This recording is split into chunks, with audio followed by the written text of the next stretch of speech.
I had a chance to address Albertans about our province's path forward with the federal government following a special meeting with our government caucus last Friday. I also met with Prime Minister Mark Carney last Friday, where we spoke at length about the policies and legislation that are holding back Alberta's economy. This conversation was a positive first step, but it will take tremendous effort and cooperation to repair the damage to Alberta's economy caused in the last 10 years by Ottawa's destructive anti-resource agenda. Yesterday, I shared the bold steps that our government is taking to protect and stand up for Alberta's future with strength and resolve. And this includes the creation of a special negotiating team to represent our province in negotiations with the federal government in pursuit of a new Alberta Accord with Canada. This team will request reforms to guarantee port access to tidewater off the Pacific, Arctic, and Atlantic coasts for Alberta energy and resources, and all federal interference in the development of our provincial resources by repealing harmful federal laws like the No More Pipelines Law, C-69, and the Net Zero Electricity Regulations, require Alberta's consent before imposing any export taxes or restrictions on our resources, and to grant Alberta the same per capita federal transfers as Quebec, Ontario, and British Columbia. We are also launching the Alberta Next panel to explore long-term options for economic and constitutional protections from Ottawa. And we are preparing for a 2026 referendum on key proposals that emerge from these discussions. As most Albertans know, I have repeatedly stated I do not support Alberta separating from Canada. I personally still have hope that there is a path forward for a strong and sovereign Alberta within a united Canada. So I am going to do everything within my power to negotiate a fair deal for Alberta with the new Prime Minister. And while doing so, our government will work with Albertans on various initiatives to better protect Alberta's provincial sovereignty and economy from Ottawa should those negotiations fail and the economic attacks continue. In the months ahead, there will be many who will try to sow fear and anger among us, those who want to see Alberta divided. Regardless of what each of us believes about this issue and what path we think is best, we as Albertans must be able to respectfully debate and discuss these issues with our friends, family members, and neighbours. I know that if we do that, in the end, our province will find the best solution for this immense challenge we face and come out of it stronger and more free than ever. Thank you, and I'm happy to take questions. Perfect. We'll start off with questions here in the room before going to the phones. One question, one follow-up. I see hands. Wonderful. We'll start with Michelle, then we'll go to Catherine. Michelle Belfontaine, CBC. Premier, chiefs from treaties 6, 7, 8, 4, and 10 are speaking about the possibility of a sovereignty referendum in about an hour. Now, they have overwhelmingly said that they oppose this kind of referendum and say it violates their treaties. So why are you giving separatists the chance to force a referendum question next year? I'm not sure what their sovereignty referendum would be. I mean, they already have sovereignty within a united Canada. They have absolute jurisdiction over their own treaty territories, the reserves, and so I'm not quite sure what they would be asking for. A referendum on separation, it's out there. And the Bill 54 has made it easier for people to force a citizens' initiative referendum and have it put to the Alberta people. And you have said that this would be included next year. Well, so what would you say to treaty chiefs who are saying we have a treaty with the Crown and separating from Canada violates our treaties? Well, I would say that we're sort of a number of steps away from having that conversation. We have put forward a suite of changes to elections law that included making a petition campaign achievable. I think that there's no point in having a referendum, citizen-initiated referendum with barriers that are so high that it's kind of vicious compliance. And so that was the conversation we've had over the last year prior to the most recent election and prior to any of the discussions you're talking about, is that if you genuinely want citizens to be able to identify issues they care about, be able to put it forward to the people, you have to have a reasonable signature threshold. Our threshold is a little bit lower than Saskatchewan's, but a little bit higher than what we see in the United States. It's consistent with what we've had for many decades in the Municipal Government Act. So it shouldn't be that surprising that we're just trying to get some clarity so that people know what the process is if they want to take forward issues that they think matter to Albertans. And we'll go to Catherine. Yeah, and in asking for this guaranteed access to the 3 oceans, how does that respect other provincial jurisdictions? the federal government was given trade and commerce power when we came together as territories in order to enable access to markets.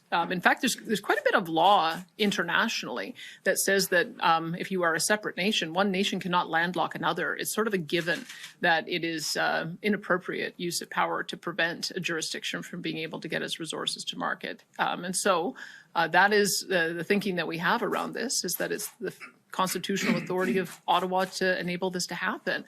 And they have managed to in the past.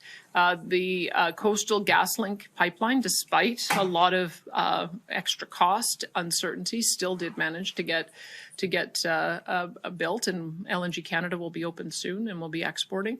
And despite 6 times the cost associated with Trans Mountain Pipeline, it also managed to get built. And so I think we have seen that when there are important strategic decisions that need to be made, strategic infrastructure, the federal government does have the power to be able to get resources to market. And so I would say that we signed on to it, all of the provinces, along with the new prime minister, just prior to the election, saying that we all agree to economic corridors that include oil and gas pipelines. So I'm just reaffirming that that was the commitment on the part of all of the provinces prior to the election, and I hope it's the commitment of all of the provinces now that the election's over. And there's a municipal election coming up in October. Should the citizen initiative referendum meet the threshold before then, why not hold it then? Why the timing of 2026? I think there was a referendum question or two asked in conjunction with the municipals in the past. And I mean, I suppose that's an option. I just don't think that the timing will work in this case. It's 120-day.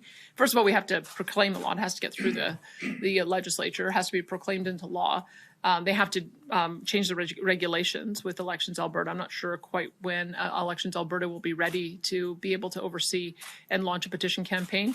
Any citizen would have to have a question that is approved in advance. That takes a little bit of time, 120-day signature collection period, and then I think it's a couple of months to be able to validate the signatures. So as you can see, with this whole process, I think it'd be impossible to try to get any questions in alignment with the municipal elections. We'll go to Emmanuel, and then we'll come to Shay. Emmanuel Prestovet, Radio Canada. Canada has had 2 independence referendums in the past. Prior to the 1980 referendum in Quebec, René Lévesque did campaign openly on this referendum and won in 76. Jacques Parizeau did the same in 94, just before the 95 referendum.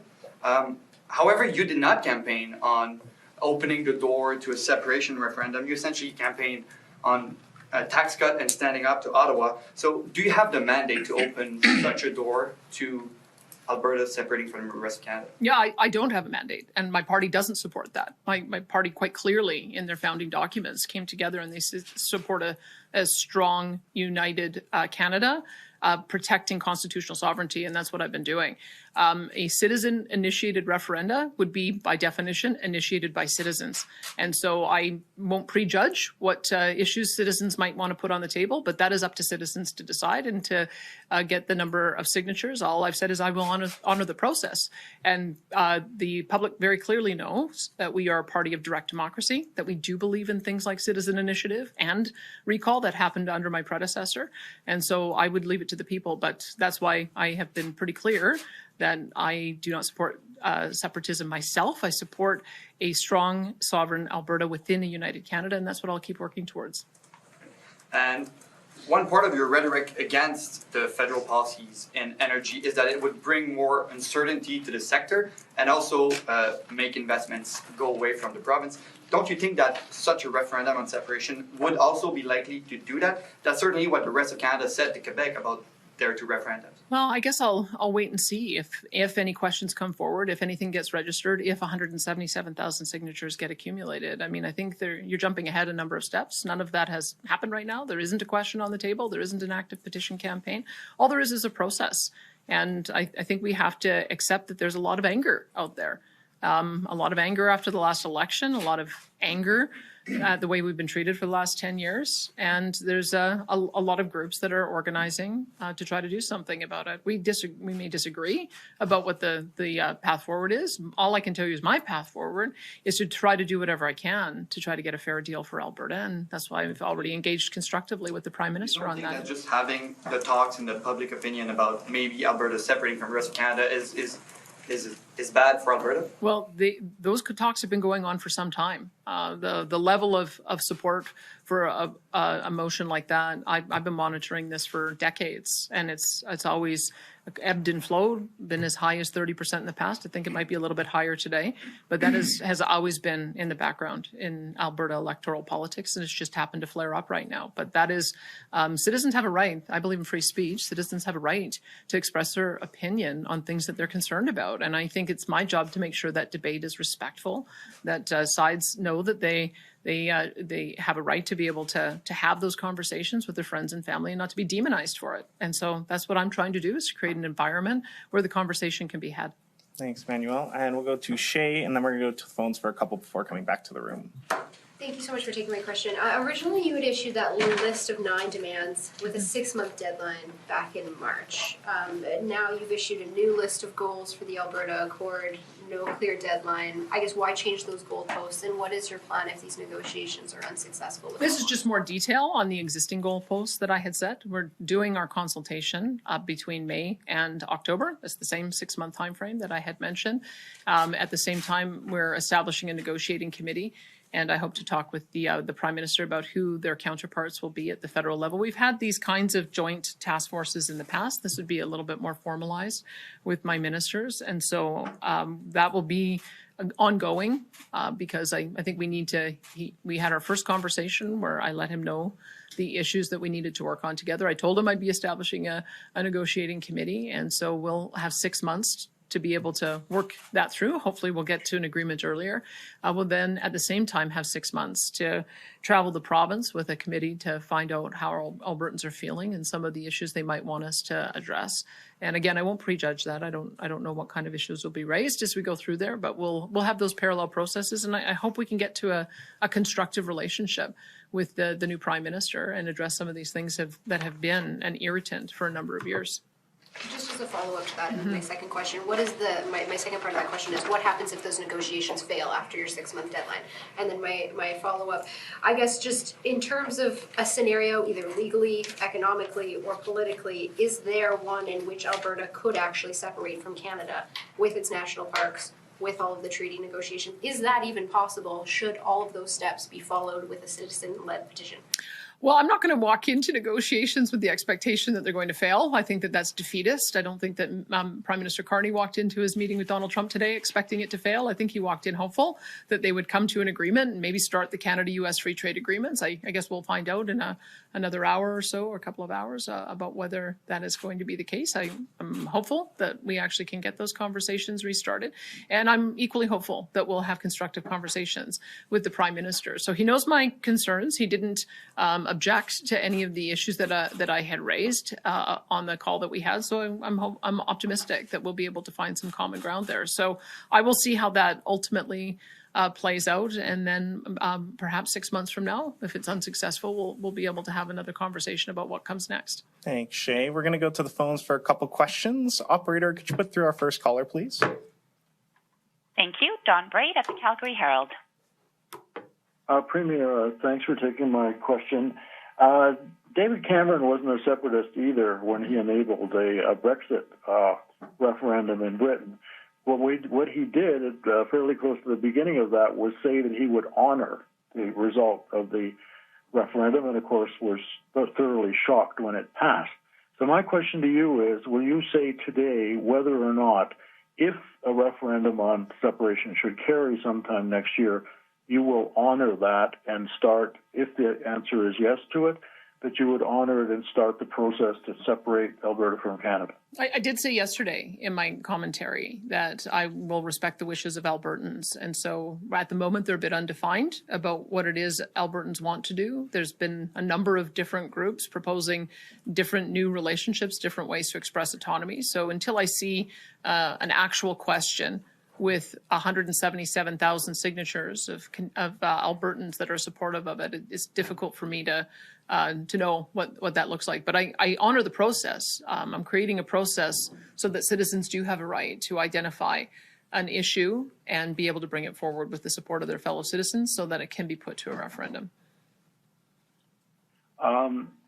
If the answer is fairly simple, the question is fairly simple. Do you want Alberta to separate from Canada.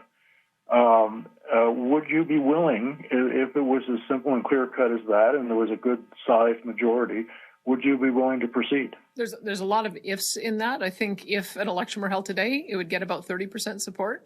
So that's why I want to make sure that those numbers do not get higher, and those numbers end up going lower because we're successful in negotiating a new arrangement with Canada. That's my marching orders. I've heard pretty overwhelmingly from my caucus, from the people who've contacted my office, from the people I've consulted with, is that they want me to give it a try. We tried for 2.5 years with the Prime Minister that was in place when I got elected, and I'm going to try. I think that's the only thing that I can do, and hope that we have a different approach. And I think we've already seen evidence that we have a Prime Minister that's willing to change gears. He dropped the carbon tax minutes after he got elected because it was a policy that was driving up costs, creating a more unaffordable life for all Canadians, hated across the country, hated by all political parties. And so that's an evidence of some pragmatism. Well, we've got 9 more to go. And so I'm getting started on that to begin with.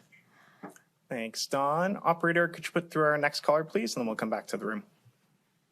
Thank you. Rob Ferguson at the Toronto Star. Hi, Premier. I'm wondering if you have any retort for Premier Doug Ford today after what he said in Toronto about the possible separatism referendum. Well, Doug and I have a great friendship. We don't agree on everything. In fact, I think we supported different people in the last federal election. And so we don't have to agree on everything. But what I will say is we have a constructive conversation at the coffee table. I continue to look forward to having a constructive conversation with him at the coffee table. But he's the Premier of Ontario. I'm the Premier of Alberta. We just have different issues that we have to respond to in our respective jurisdictions. Do you think he should stick in his own lane? Or, what do you say as any kind of a retort? Well, I don't tell him how he should run his province, and I would hope that he doesn't tell me how I should run mine. But we have a very respectful relationship, and I hope that continues. Perfect. Thanks, Rob. We're going to come back to the room. We'll go to Graham, yourself. Premier, just to it's clear, you're saying you would not sponsor or support a referendum on separation. You'd let Albertans deal with that. But you said there would be a referendum next year that you would be part of. Explain what that would be looking at. Well, it depends what I hear from Albertans. There's a few things that I've heard. I've heard from our agriculture producers that they would like us to exercise Section 95 of the Constitution to take more control over managing agriculture issues, because the federal government has come through with punitive changes that are preventing them from being able to run their operations. I'm thinking of the limitations on strychnine, which is going to result in massive crop losses, and other type of approaches. I've heard that that people want us to be able to have more economic immigrants. The federal government actually reduced our allotment of provincial nominees. That would be something, again, under Section 95 that has special status, and Quebec has been quite active in trying to advocate for more choice in the people who get permanent citizenship in their province. Those are a couple of things. I mean, it shouldn't surprise you. I've kind of raised those before, but there may be other things that do come up. I know that Quebec is interested in completely changing the relationship with Ottawa, being more like the way the European Union operates, by collecting all the taxes and then just remitting to Ottawa their share. That's what we do right now with our municipalities. The municipalities collect all of the property taxes and then remit to us our share. And so it's not that unusual to think that we might be able to have an arrangement like that if Quebec is interested too. So those are a few things that I've mused about before. I see that we have some common cause with our friends in Quebec of wanting to pursue some of those same things. Those might be a few things that we would put to the people. So a number of things then for referendums, because you mentioned California. You've said that in the past. You like what California's done. It's not hard to find entire books written about how things don't work in California when it comes to citizen-led initiatives. Quoting just one, they tend to create a sense of permanent revolution in California politics. No issue is settled for long. This is Troy Seneck, former speechwriter for George Bush, W. Bush. You have people saying this is a bad idea, that going down the road of direct democracy that California has can tie up things, as opposed to representative democracy. You're elected, and people can then pass judgment in 4 years or whatever, if they like it or not, as opposed to then constantly churning up people's feelings with constant referendum? Well, we've had that debate in this province, and we've sided with referendums for a number of important issues. I mentioned this before, VLTs and prohibition. The Olympics vote in Calgary was put to a referendum. Fluoride was put to a referendum. Separation. Well, again, I won't prejudge what it is that citizens choose to get signatures on. It could be any number of things that they choose to get signatures on. But the point is, it allows for them to have a mechanism because it may be that there are some things that are an irritant or something that needs to be addressed that the legislatures are not bringing forward, and that gives the people the power. I mean, yes, it's a philosophical argument. I know that there are some who think that all decisions should be made by representation, and then there are those of us who believe it's a combination. I don't think Albertans want to vote on every little thing, but I think they might want to vote on some big things. And so now they have an opportunity to decide what those big things are. They have since this legislation was first brought in the prior UCP government, and now they have a little bit more clarity around the rules and what the signatures need to be. Thank you, and go ahead. Thank you. I'm Sarah with Global News. I'm just wondering, why did you make the decision to have your speech yesterday at 3 o'clock, just a day before Carney's meeting with Trump? I made the decision to have the speech a week after the election, a few days after I'd had a chance to meet with my caucus, a few days after I'd had a chance to meet and talk with Mark Carney. Those were the factors that I had under consideration about establishing that, and also because it was a very lengthy speech. As you probably saw, I didn't want to be reading my speech to you here today for 18 minutes, so I wanted to make sure that Eastern Canada knows all of our grievances. I don't think necessarily the reporting on Alberta's grievances are covered particularly well in Eastern Canada, but I know that people have been watching and wondering what was going to be happening in Alberta and our reaction, because Alberta was such an outlier. 65% of our people voted for a different political party. And so I wanted to be thoughtful in how I gave my response. And I think I was, and it was because of a lot of feedback that I got. But the timing it was a week after the election. And do you think your message yesterday highlighted divisions in this country and weakened Canada's position heading into negotiations today with the U.S.? I think that Prime Minister Carney has his work cut out for him, as we saw in the opening press conference with the president. And I'm really hopeful that behind closed doors, they'll be able to have a meeting of the minds and come out with an agreement to restart the Canada-U.S. Free Trade Agreement negotiations. We know that it's 18 months from now is when it expires. And I think for all of us, it would be a far greater benefit if we were able to get a renegotiation happening sooner. So I'll see. I'm just as hopeful as anyone else that they're able to have a reset on the relationship. I don't think it's any secret that the relationship with the prior Prime Minister was very poor, and I think led to a lot of the challenges that we've had over the last 5 or 6 months. So we'll see if Prime Minister Carney can reset that in the meeting he has today, and I'm hopeful that he can. Thank you. We have time for a few more questions. We'll go to Lisa, then we're going to hop back to the phones. Thanks, Sam. You've said that you are committed to upholding First Nation treaties and inherent rights. This is on the sovereignty referendum question, but the Referendum Act says a majority vote is binding on your government, 50% plus one. So if that vote passes, your government would be bound to follow that referendum choice.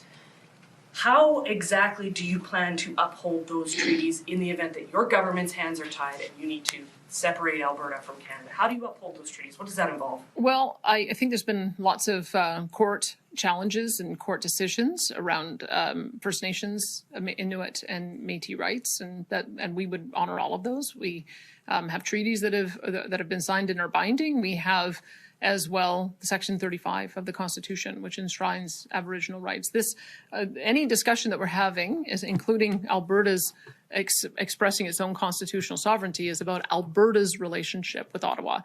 We have also defined rights under our Constitution about Alberta's relationship with Ottawa and how that's supposed to work.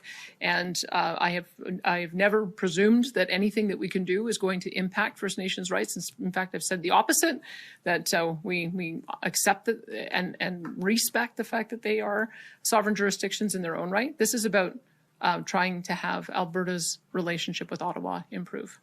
And just to follow up to that, I mean, you're saying that you never presumed it would impact Indigenous treaty rights, but we've got a large group of them representing just about every treaty, I think, in this country, saying this is a violation of their treaty rights. And what you, like, generally what you're saying today is that you don't want to get too far ahead of yourself. You don't want to presume that this referendum is necessarily happening or that it will pass. Did you not think about these things ahead of time? Did you not think about what would happen if you opened the door and lowered the bar for citizens to initiate a referendum in this province? Well, I guess I have to wait and see what kind of question comes forward from citizens before I would be able to make a judgment about whether or not it would impact rights. But what I have said is that you can't vote away treaty rights. You can't vote away Indigenous rights. You can't have a referendum on things that are enshrined in our various constitutional conventions and laws and court decisions. So I'll wait and see what sort of referendum questions come forward. But my expectation would be that that those rights would be honored. Thanks, Lisa. We're going to go back to the phones for our last few questions. Operator, could you put through the next caller, please? Thank you. Tamar Durrani from the Globe and Mail. Thank you, Premier Smith, for taking our questions today. My first question is about your speech from yesterday. Premier, you said that you don't personally support Alberta's separation from Canada, and you also said that you want several Liberal policies from over the last decade, particularly about energy, to be abolished by Ottawa. At the same time, you said you're going to allow discussions of potential separation to be brought up at these town halls that you'll be chairing with the new panel, all of which could lead to a referendum with the possible question of separation next year. Do you believe these actions from your government will impact the negotiations for a new fair deal you want your special Alberta negotiating team to have with Ottawa? And in turn, do you think these actions will affect Ottawa's negotiations with Washington, where President Donald Trump has said he wants to make Canada its 51st state?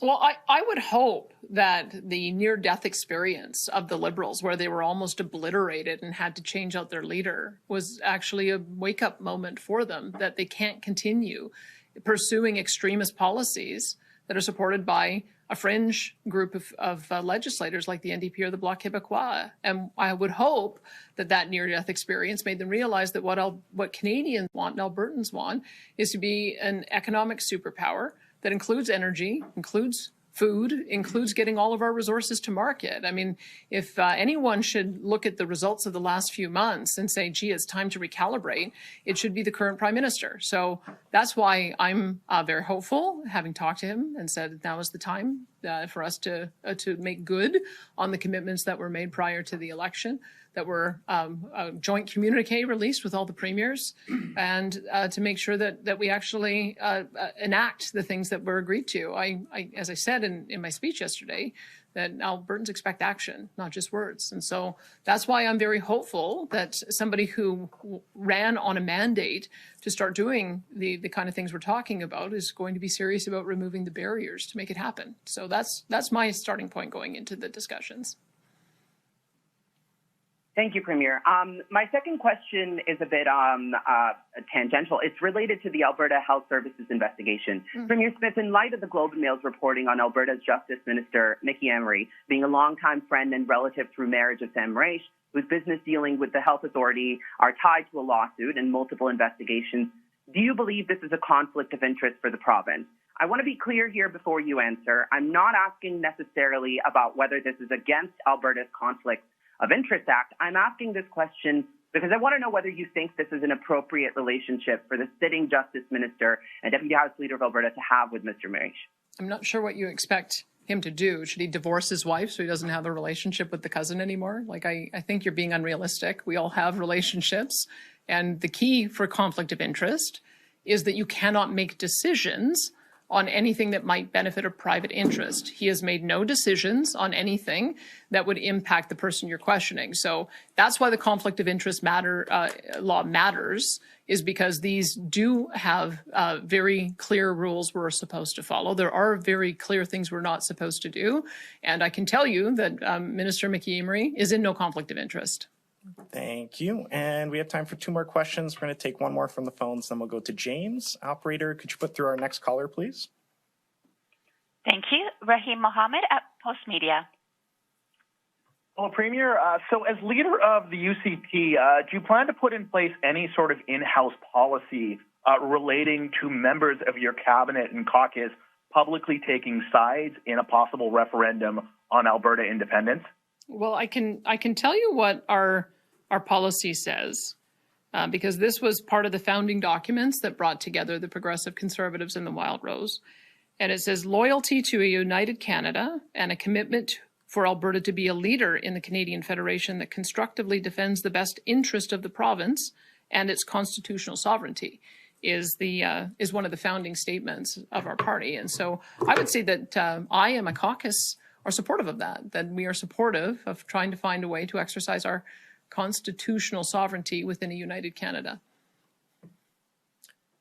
Sure, and one of your caucus members, Jason Stefan, a MLA for Red Deer, reportedly told reporters yesterday in Edmonton that he would like to see a referendum. Have you had a chance to talk to Mr. Stefan?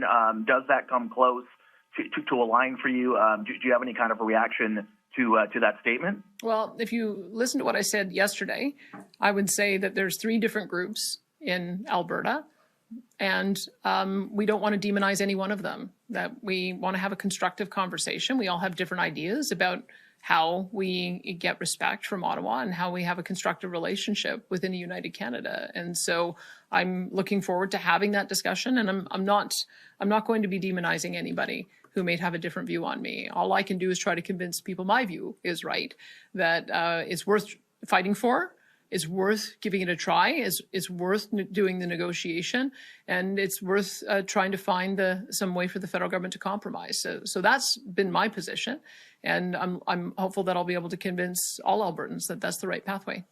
Thanks, Raheem. We have time for one last question. We'll go to James at the back here. Hi, Premier. James from the Western Standard. You mentioned in your statement that any referendum will have to respect treaty rights. We've spoken about that. What would the referendum question look like? I realize this is a long time, potentially a long time in the future, and would negotiations with First Nations have to come first before any referendum question is asked? I don't know what the referendum question would look like, because yesterday I specifically said we would not be bringing forward as a government a question on the issue of independence. So it would be up to individuals to draft that question and go through a process with lawyers that they might consult, and then it would go and get validated through Elections Alberta, and then it would be put to the people. So I don't have any idea what the wording of that referendum question might be. Okay, well, where do negotiations with First Nations communities fit into that process? Again, there is no referendum question. There is no petition campaign. We haven't even put the structure in place for the Elections Act. So I don't have answers to those questions, because until we see an actual active question and an active petition campaign, it really is just hypothetical. Perfect. Thank you. And that's our time for today. Thanks, Thank you, everyone, for your questions.